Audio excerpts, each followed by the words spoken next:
भारत के कॉलेज और विश्वविद्यालय जिन्हें हम ज्ञान के सुरक्षित मंदिर मानते हैं, जहां सपने गढ़े जाते हैं और भविष्य बनता है, वहीं उन्हीं कैंपस में 2022 में 13,000 छात्रों ने अकेलेपन, दबाव और सिस्टम की नाकामी के कारण अपनी जान गंवा बैठे। मतलब प्रतिदिन लगभग 36 विद्यार्थी अपनी जान गंवा बैठते हैं। अगर आप माता-पिता, छात्र या भाई-बहन कोई भी हों, तो आप ये वीडियो अंत तक ज़रूर देखिएगा और आपको इसके बारे में स्पष्ट क्लैरिटी पता चलेगी कि क्या करना चाहिए, क्या नहीं करना चाहिए। दोस्तों, उच्चतम न्यायालय ने हायर एजुकेशन इंस्टीट्यूशंस में छात्र आत्महत्याओं पर अंतरिम निर्देश जारी किया है। हायर एजुकेशन इंस्टीट्यूशंस का अर्थ होता है जो बड़े-बड़े विश्वविद्यालय हैं, आईआईटीज़ हैं, आईआईएम हैं, केंद्रीय विश्वविद्यालय हैं, निजी विश्वविद्यालय हैं, मेडिकल कॉलेजेस हैं, इंजीनियरिंग कॉलेजेस हैं, तकनीकी संस्थान हैं, ये सब आ जाते हैं हायर एजुकेशंस में। और उच्चतम न्यायालय के द्वारा जारी किया गया अंतिम निर्देश का मतलब होता है ये अंतिम फैसला नहीं है, बल्कि तत्काल लागू किए जाने वाला अस्थायी फैसला है, अस्थायी निर्देश है। जब तक मामला पूरी तरह सुनकर अंतिम निर्णय ना दिया जाए या अंतिम निर्णय ना आ जाए, तब तक ये फैसला उच्चतम न्यायालय का निर्देश के रूप में सरकारों को दिशा निर्देशित करता रहेगा। मतलब इन्हीं आदेश के आधार पर कार्य होगा जब तक अंतिम निर्णय नहीं आ जाएगा। सुप्रीम कोर्ट ने ये निर्देश क्यों दिए हैं? क्योंकि छात्र आत्महत्याएं तेजी से बढ़ रही थीं। संस्थानों में मानसिक स्वास्थ्य सहायता कमजोर थी। कई मामलों में संस्थागत लापरवाही दिख रही थी और छात्रों पर एकेडमिक दबाव बहुत अधिक था। इसलिए कोर्ट ने कहा अंतिम फैसले से पहले ही कुछ कदम तुरंत लागू करने चाहिए। और ये निर्देश अमित कुमार बनाम भारत संघ मामले में दिए गए हैं। इसका मतलब है कि अमित कुमार बनाम भारत संघ एक जनहित याचिका का मामला है, पब्लिक इंटरेस्ट लिटिगेशन का मामला है, जिसमें याचिकाकर्ता अमित कुमार हैं और इन्होंने सुप्रीम कोर्ट में याचिका दायर की थी। इन्होंने बोला था कि उच्च शिक्षण संस्थाओं में बढ़ती छात्र आत्महत्याओं को रोकने के लिए केंद्र सरकार और विश्वविद्यालयों को जवाबदेह बनाया जाए।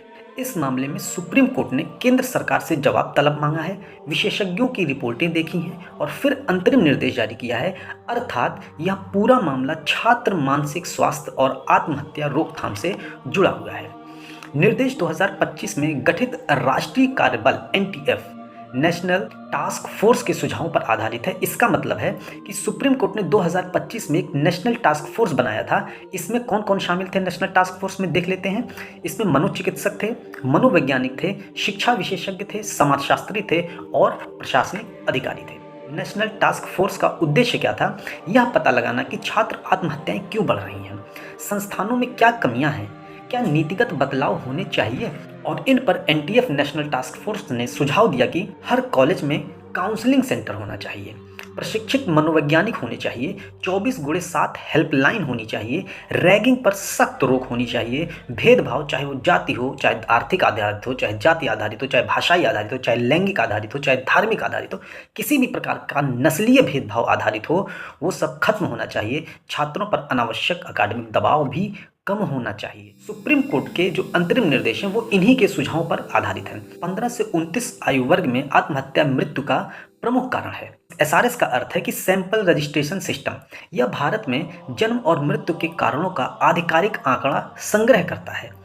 एसआरएस की रिपोर्ट के अनुसार 15 से 29 साल के जो युवा होते हैं, बीमारी से, दुर्घटना से, हिंसा से प्रभावित होकर जब उन्हें लगता है कि वो इससे उबर नहीं पाते हैं, तो वो इस प्रकार के कदम उठा लेते हैं। आत्महत्या इन सब में सबसे बड़ा कारण बन चुकी है। आत्महत्या सबसे बड़ा कारण बन चुकी है, इसका गंभीर अर्थ है भारत के युवा मानसिक संकट में है। पढ़ाई का टेंशन, बेरोजगारी का टेंशन, कलाकार प्रतिस्पर्धा है, परिवार का दबाव अलग से है, सोशल मीडिया का तनाव अलग से है। ये सब बहुत बड़े कारण हैं। यह सिर्फ व्यक्तिगत समस्या नहीं है, बल्कि एक प्रकार की राष्ट्रीय समस्या है। एनसीआरबी के अनुसार 2022 में 13,000 छात्रों ने आत्महत्याएं की। एनसीआरबी क्या है दोस्तों? NCRB national crime record bureau है। यह पूरे भारत में अपराध और आत्महत्या के संबंध में आंकड़ों को जारी करता है। 2022 का आंकड़ा बताता है कि लगभग 13,000 छात्र केवल आत्महत्याएं करते हैं। किसान वर्ग छोड़ दीजिए, महिला अलग से छोड़ दीजिए, अन्य लोगों का छोड़ दीजिए, केवल और केवल छात्रों की आत्महत्याओं की बात कर रहा है ये। इसमें शामिल है स्कूल के छात्र, कॉलेज के छात्र, प्रतियोगी परीक्षाओं की तैयारी करने वाले छात्र और कोचिंग के छात्र। क्यों यह चिंताजनक है? क्योंकि हर दिन औसतन 35 से 36 छात्र आत्महत्याएं कर रहे थे। यह युद्ध आतंकवाद और महामारी से भी ज्यादा मौतें हैं। इसका मतलब शिक्षा प्रणाली में गंभीर मानसिक स्वास्थ्य संकट की स्थिति उत्पन्न हो गई है। लेकिन इसके साथ समस्याएं भी बढ़ी हैं। जैसे संरचनात्मक समस्याओं में आता है कमजोर काउंसलिंग व्यवस्था। कॉलेज, यूनिवर्सिटी, आईआईटीज, आईआईएम्स में तकनीक संस्थानों में काउंसलिंग की व्यवस्था नहीं है, बड़े बड़े बैच साइज हैं, बच्चे अपना प्रश्न नहीं पूछ पाते हैं, कोई डाउट होता है वो क्वेश्चंस नहीं पूछ पाते हैं। प्रोफेसर्स पर ज़्यादा काम का बोझ है, कम नियुक्ति हो रही है प्रोफेसर्स की, तो प्रोफेसर्स पर इतने बड़े बड़े बैच का दबाव है उन पर। मानसिक स्वास्थ्य पर कम ध्यान दिया जा रहा है। दूसरी समस्या है सामाजिक असमानताएं बढ़ी। निजीकरण के कारण गरीब छात्रों पर फीस का बोझ बढ़ चुका है। पहली पीढ़ी के शिक्षार्थी भी संघर्ष कर रहे हैं। दलित हो, आदिवासी हो, अल्पसंख्यक छात्र हो, इनके साथ भेदभाव की शिकायतें काफ़ी मात्रा में बढ़ी हैं। ग्रामीण छात्रों को शहरी संस्थानों में एडजस्ट करना कठिन हो गया है। इन्हीं सब पर सुप्रीम कोर्ट ने बहुत बड़ी चिंता जाहिर की है। सुप्रीम कोर्ट ने कहा है कि सिर्फ सीटें बढ़ाना काफ़ी नहीं है, अगर मानसिक स्वास्थ्य व्यवस्था कमजोर रहेगी तो आत्महत्याएं बढ़ती रहेंगी। इसीलिए शिक्षा के साथ देखभाल जरूरी है, मतलब केयर एजुकेशन जरूरी है। एनटीएफ के अनुसार छात्र आत्महत्याओं के बढ़ने के प्रमुख कारण हम लोग देखते हैं कि पदों में कमी है। एनटीएफ जो नेशनल टास्क फोर्स गठित हुआ था, उसका पहला बड़ा तर्क यह है कि उच्च शिक्षण संस्थानों में दोस्तों मानव संसाधन की भारी कमी है, मानव पूंजी का विकास नहीं है, मानव पूंजी की कमी है। इसका मतलब है कि कई विश्वविद्यालयों में पर्याप्त प्रोफेसर नहीं है, फैकल्टी नहीं है, पर्याप्त प्रशासनिक कर्मचारी नहीं है, स्थायी कुलपति, डीन, विभागाध्यक्ष जैसे नेतृत्व पद खाली रहते हैं। इसका सीधा असर क्या पड़ता है? इसकी कमी के कारण संस्थागत शासन व्यवस्था कमजोर हो जाती है, फैसले लेने में देरी होती है, समस्याओं पर स्टूडेंट के, शिक्षक के, अन्य कर्मचारियों के समस्याओं पर ध्यान नहीं दिया जाता है, शिकायतें लंबित रहती हैं। फलस्वरूप चाहे प्रोफेसर हो, चाहे फैकल्टी हो, चाहे छात्र हो, चाहे विद्यार्थी हो, चाहे कर्मचारी हो, उनकी शिकायतें जब नहीं सुनी जाती हैं तो उन पर मानसिक दबाव बढ़ता रहता है। हायर एजुकेशनल इंस्टीट्यूशंस का व्यापक विस्तार हो और निजीकरण, इसका मतलब है कि सुप्रीम कोर्ट ने कहा है कि भारत में कॉलेज तेजी से बढ़े हैं, निजी विश्वविद्यालय बढ़े हैं, सीटें बढ़ी हैं, नामांकन भी बढ़ा है। इसी कारण से भारत छात्र नामांकन में दुनिया में दूसरा सबसे बड़ा देश बन गया है। लेकिन इसके साथ समस्याएं भी हैं कि शिकायत निवारण प्रणाली टूट जाती है, छात्रों की शिकायतें समय पर नहीं सुनी जाती हैं, शिकायत समितियां या तो बनती नहीं हैं या निष्क्रिय रहती हैं, पीड़ित छात्र अकेला महसूस करता है, जवाबदेही खत्म हो जाती है, अकाउंटेबिलिटी समाप्त हो जाती है, कोई अधिकारी जिम्मेदारी नहीं लेता है और बड़ी बात यह है, हर समस्या को व्यक्तिगत मामला बनाकर टाल दिया जाता है। इसका छात्र आत्महत्या से संबंध क्या है कि जब शासन कमजोर होता है तो जाति आधारित भेदभाव बढ़ जाता है, रैगिंग की घटनाएं बढ़ जाती हैं, मानसिक उत्पीड़न पर कोई कार्रवाई नहीं होती है, पीड़ित छात्र को न्याय नहीं मिलता है, परिणाम मानसिक टूटन, आत्महत्या और जोखिम बढ़ जाता है, आत्महत्या का जोखिम बढ़ जाता है। सरल शब्दों में कहें तो जहां शिक्षक और प्रशासन कम होते हैं वहां भेदभाव बढ़ता है और सुरक्षा घट जाती है। यह क्यों खतरनाक है दोस्तों? क्योंकि जब संस्थान जिम्मेदारी नहीं लेते हैं तो वे मानसिक स्वास्थ्य सेवाएं बेहतर नहीं करते, रैगिंग रोकने के लिए कड़े कदम नहीं उठाते हैं, भेदभाव पर कोई कार्रवाई नहीं करते हैं, काउंसलिंग सेंटर मजबूत नहीं करते हैं। परिणाम क्या होता है कि समस्या यथावत बनी रहती है, आत्महत्या के मामले बार बार आते हैं, कोई प्रणालीगत, संस्थागत, संरचनागत सुधार नहीं होता है। सरल शब्दों में कहें कि संस्थान समस्या ठीक करने के बजाय ऊपर से छात्र को ही दोषी ठहरा देते हैं। वित्तीय तनाव हम देखते हैं छात्रों पर पड़ता है। नेशनल टास्क फोर्स के अनुसार छात्रों में आत्महत्या का एक बड़ा कारण पैसा और आर्थिक दबाव है। मुख्य समस्या छात्रवृत्ति में देरी है। कई राज्य केंद्र की छात्रवृत्तियां समय पर बच्चों को नहीं मिलती हैं, कई महीनों तक अटकी रहती हैं, कभी कभी सालों तक लंबित रहती हैं। इससे क्या होता है, छात्रों को फीस भरने का दबाव पड़ जाता है, हॉस्टल फीस की चिंता होती है, खाने और रहने का संकट होता है, परिवार पर बोझ महसूस होता है। फलतः ऐसे कदम वो उठा लेते हैं।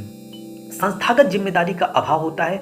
एनटीएफ का दूसरा सबसे बड़ा बिंदु यह है कि संस्थान अपनी गलतियां स्वीकार नहीं करते हैं। हायर एजुकेशनल इंस्टीट्यूशंस क्या करते हैं, कई मामलों में विश्वविद्यालय यह कहते हैं कि यह छात्र की निजी समस्या है, कि वो मानसिक तनाव नहीं झेल पा रहा है, छात्र कमजोर है, वो तनाव संभाल नहीं पा रहा है, अर्थात पूरा का पूरा दोष छात्र पर डाल दिया जाता है और संस्था हाथ धो लेती है, अपनी जिम्मेदारी से बच जाती है। इसका मानसिक असर होता है, बच्चों पर शर्मिंदगी महसूस होती है, अपराध बोध महसूस होता है, हीन भावना, भविष्य का डर सताता है और यही तनाव कई बार आत्महत्या तक ले जाता है।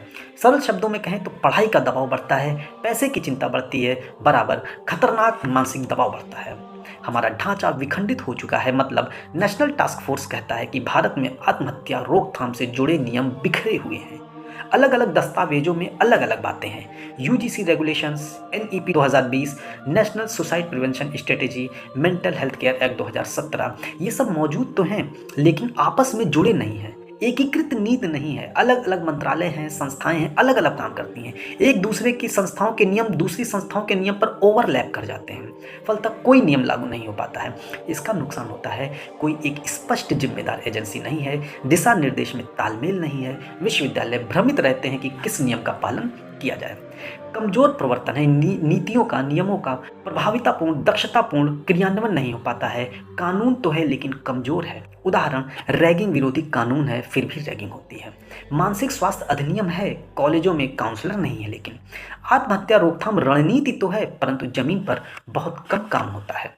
क्यों कमजोर प्रवर्तन है इसका ये समझते हैं, क्योंकि बजट की कमी है, प्रशिक्षित मनोवैज्ञानिकों की कमी है, निगरानी तंत्र कमजोर है, राजनीतिक प्राथमिकता कम दी जाती है। एनटीएफ के तर्क का संक्षिप्त निष्कर्ष है कि एनटीएफ के अनुसार छात्र आत्महत्याएं केवल व्यक्तिगत कमजोरी नहीं है, संस्थागत विफलता है, वित्तीय दबाव है, कमजोर शासन है, भेदभाव और बिखरी नीतियों का परिणाम है। जब तक विश्वविद्यालयों में पर्याप्त शिक्षक, प्रभावी शिकायत प्रणाली तंत्र, समय पर छात्रवृत्ति नहीं मिलेगी और मजबूत मानसिक स्वास्थ्य ढांचा नहीं होगा, तब तक यह संकट जारी रहेगी। उच्चतम न्यायालय के मुख्य बिंदु निर्देश हम लोग देखते हैं। छात्र आत्महत्याओं का डेटा निर्देश क्या कहता है कि सुप्रीम कोर्ट ने कहा है कि 15 से 29 आयु वर्ग के लिए आत्महत्या से जुड़े एसआरएस के आंकड़े केंद्रीय स्तर पर एक जगह संकलित और बनाए रखे जाएंगे। इसका मतलब है कि अब तक आत्महत्याओं के डेटा बिखरे हुए थे, अलग अलग एजेंसियां अलग अलग आंकड़े रखती थी, नीति निर्माण कठिन था। अब केंद्र सरकार एक एकीकृत डेटाबेस बनाएगी जिसमें विशेष रूप से युवा 15 से 29 वर्ष के युवाओं पर फोकस किया जाएगा। यह क्यों जरूरी है? इससे मदद मिलेगी, जोखिम वाले राज्यों और जिलों की पहचान होगी, ट्रेंड समझने में मदद मिलेगी, कहाँ ये सब घटनाएं बढ़ रही हैं, क्यों बढ़ रही हैं, कारण क्या है, बेहतर नीतियां बनाने में सहायता मिलेगी, संसाधन सभी जगह भेजने में भी सहायता मिलेगी। सरल शब्दों में कहें कि बिना सही डेटा के सही नीति नहीं बनाई जा सकती है। छात्र आत्महत्या की रिपोर्टिंग हायर एजुकेशनल इंस्टीट्यूशंस की अनिवार्यता है। निर्देश क्या है कि हर उच्च शिक्षण संस्थान को छात्र आत्महत्या की हर घटना की रिपोर्ट करनी होगी। साथ ही हर साल जो वार्षिक रिपोर्ट बनेगी उसको नियामक निकायों को देना होगा। रिपोर्ट किसे जाएगी, किसे दिया जाएगा? संभावित रूप से यूजीसी को रिपोर्ट दी जाएगी, एआईसीटीई को दिया जाएगा, संबंधित राज्य सरकार और केंद्रीय शिक्षा मंत्रालय को दिया जाएगा। इसका उद्देश्य क्या है? आत्महत्या के मामलों को छिपाने से रोकना, संस्थानों को जवाबदेह बनाना, पैटर्न को पहचानना कि किस तरह से संस्थानों में किस किस तरह से ज़्यादा मामले आते हैं। अभी क्या समस्या थी कि कई कॉलेज, विश्वविद्यालय बदनामी के डर से मामलों को दबा देते थे, प्राकृतिक मृत्यु या व्यक्तिगत कारण बताकर टाल देते थे, लेकिन अब यह कानूनी बाध्यता होगी। सरल शब्दों में कहें तो अब संस्थान छुपा नहीं पाएंगे, हर मामला रिकॉर्ड में जाएगा।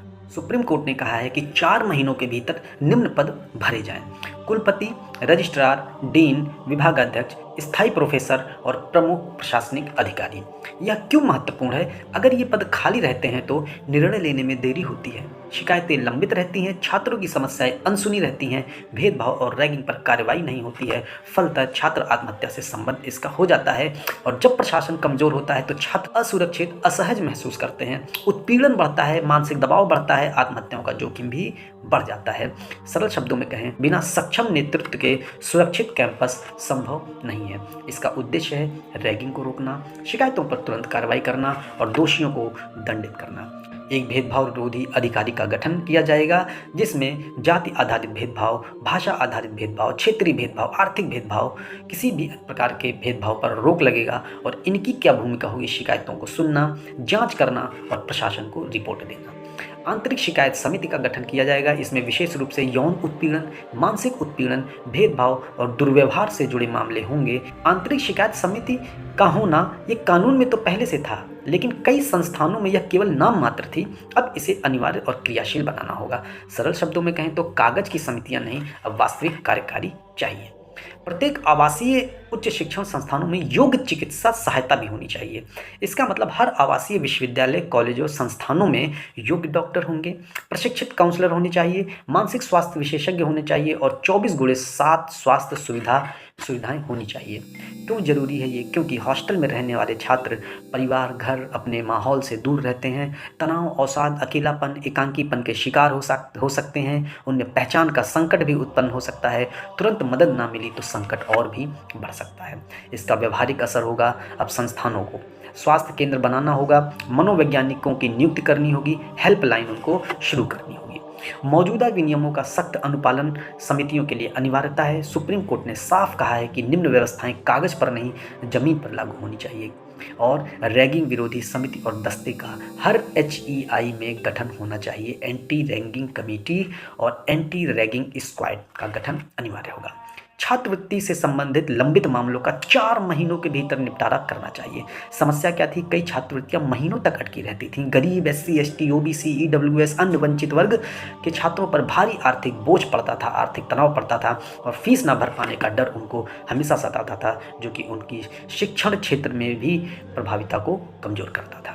सुप्रीम कोर्ट का निर्देश है कि लंबित छात्रवृत्ति मामलों में 4 महीनों के भीतर निपटाना अनिवार्य होगा। इसका मानसिक स्वास्थ्य पर भी संबंध है, क्योंकि जब पैसा समय पर मिलता है, तनाव कम होता है, पढ़ाई पर ध्यान बढ़ता है, आत्महत्या का जोखिम घट जाता है। मतलब पैसा समय पर आने पर मानसिक शांति बनी रहती है।